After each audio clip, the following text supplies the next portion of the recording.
Ingrid Escamilla was a 25-year-old woman whose life was stolen in an act of unimaginable brutality. But the horror didn't end with the crime. Her final moments were exposed for the world to see. How could this happen? And why was her dignity taken even in death? This is the story of Ingrid Escamilla, a story that must be told.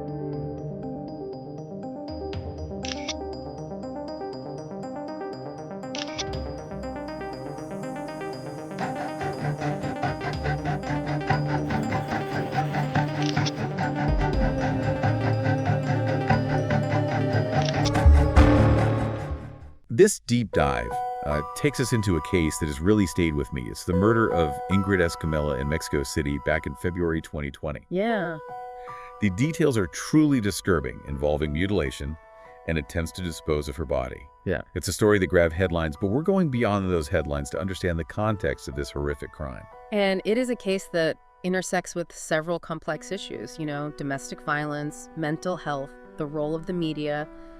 It's multi-layered, to say the least. Right. And while we need to approach this with sensitivity, especially considering Ingrid and her loved ones, our mission here is to unpack everything surrounding this event. So let's start with the absolute basics, the crime scene itself, what confronted the police when they arrived at Ingrid's apartment. Well, the first thing to note was the sheer amount of blood. It wasn't confined to one area, but spread throughout the apartment. Oh, wow. It immediately signaled a brutal struggle had taken place. And then, of course, there was Ingrid's body. Her condition was horrific. She had been mutilated with attempts made to remove her skin and organs. This level of brutality shocked even seasoned investigators. It's hard to even imagine that. And the perpetrator, Eric Francisco Robledo, he was still on the scene, wasn't he? Yes, he was found right there with a blood-covered knife, the same one used on Ingrid, even more chilling. He had tried to dispose of some of her remains through the plumbing, and some had been discarded in public areas. God, it's almost beyond comprehension to add another layer to this. Eric's 15-year-old son, who has autism, was also in the apartment and witnessed some of the aftermath. Right. Our sources describe him as being in the apartment but not witnessing the actual act of violence. Yeah. Do we know anything more about the potential psychological impact on him, given his autism? There's a reason this detail adds such weight to the tragedy. Research suggests that individuals with autism can be particularly vulnerable to trauma. They often process sensory information differently and may have difficulty understanding and coping with violence. The sheer chaos and the visual horror of the scene, even without witnessing the act itself, would likely have had a profound impact on him. It's difficult to speculate on the specifics, but it's safe to say this young man will need significant support to process what he experienced. It's heartbreaking. Okay, let's move to Eric himself. He did confess, but what was his account of the events? Eric claims it began with an argument fueled by alcohol. He says Ingrid was angry about his drinking, and the situation escalated, yelling a physical struggle. He even alleged she threatened to kill him. So he's alleging provocation, but I remember reading something about conflicting information regarding the knife, right? That's right. Eric's version is that he challenged her to follow through on her threat, supposedly even handing her the knife. Then he says she grazed his abdomen with it, sending him into a rage.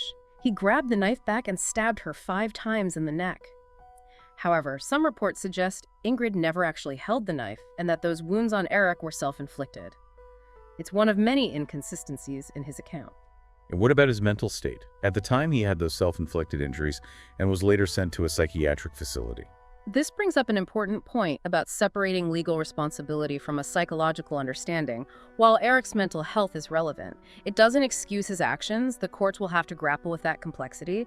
But regardless of his state of mind, the level of premeditation involved the attempts to dispose of the body. It suggests a degree of awareness and control that complicates the picture. It does indeed. We've focused on the perpetrator and the crime scene. But I think it's important to shift our focus now. Who is Ingrid Escamilla? That's crucial. It's so easy for victims to become statistics, to get lost in the details of the crime. Ingrid was a young woman just 25 years old, originally from Puebla, Mexico. She had moved to Mexico City for work, a move many young people make for opportunities, and she was much more than just a victim.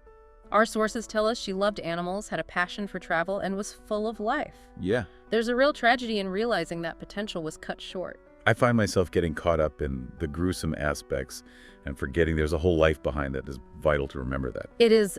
The details of this case are compelling, but we must keep in mind that Ingrid was an individual with her own dreams and aspirations. Her life wasn't defined by this one event, however tragic it was. So are there any red flags or missed opportunities that could have potentially changed the course of events? Sadly, there were signs. Neighbors reported frequent and loud arguments coming from Ingrid and Eric's apartment. Oh. They even described physical altercations. There's also an allegation that about a month before the murder, Ingrid attempted suicide after a particularly bad fight, which prompted neighbors to call the police. This points to a pattern of escalating violence that went unchecked. It's disturbing to think that such clear signs of trouble were apparently ignored. Yeah. This wasn't just a random act of violence. It fits a much larger and tragically all too common pattern. Right, we need to address the elephant in the room. This was femicide, not simply homicide. I'll admit, I'm not always clear on the distinction. Can you elaborate on that? Of course, femicide is the intentional killing of women because they are women. It's rooted in misogyny, a sense of power and control over women. It's often part of a continuum of violence that can include emotional abuse, intimidation, and physical assaults. In this case, with the brutality involved and the apparent history of domestic violence, certainly seems to fit that definition. It does, and unfortunately, Mexico has a particularly high rate of femicide. In 2020 alone, the year Ingrid was murdered, over 900 cases were officially registered, and it's widely believed the actual number is likely much higher due to underreporting. Wow, over 900. That's a staggering number. It points to a systemic issue, not just isolated incidents. Exactly. Femicide is a symptom of deeper societal issues.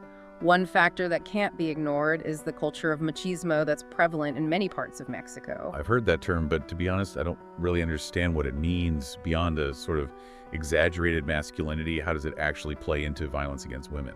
It's more than just masculinity. Machismo in its most harmful form promotes a sense of male dominance and control. It can manifest as a belief that men have a right to dictate a woman's behavior, her choices, even her very being. Yeah. This can range from limiting her freedom to expecting her to conform to traditional gender roles, and sadly, it can escalate to using violence as a means of control. So a man might feel entitled to punish a woman for not adhering to his expectations. Unfortunately, that's part of it, and this sense of entitlement is often reinforced by a lack of accountability.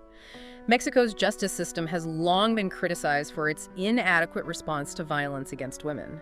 Investigations are often slow and incomplete, and perpetrators rarely face serious consequences. So this machismo culture combines with a system that doesn't hold abusers accountable, that creates a very dangerous situation. Exactly. It fosters a culture of impunity where perpetrators believe they can act with little fear of punishment, and this in turn emboldens them to continue the cycle of violence. And we see that in this case with reports that Ingrid had previously filed domestic violence charges against Eric, but later dropped them. It's a cycle that can be incredibly difficult to break. It is, and it's important to understand that there are many complex reasons why women might stay in abusive relationships or drop charges.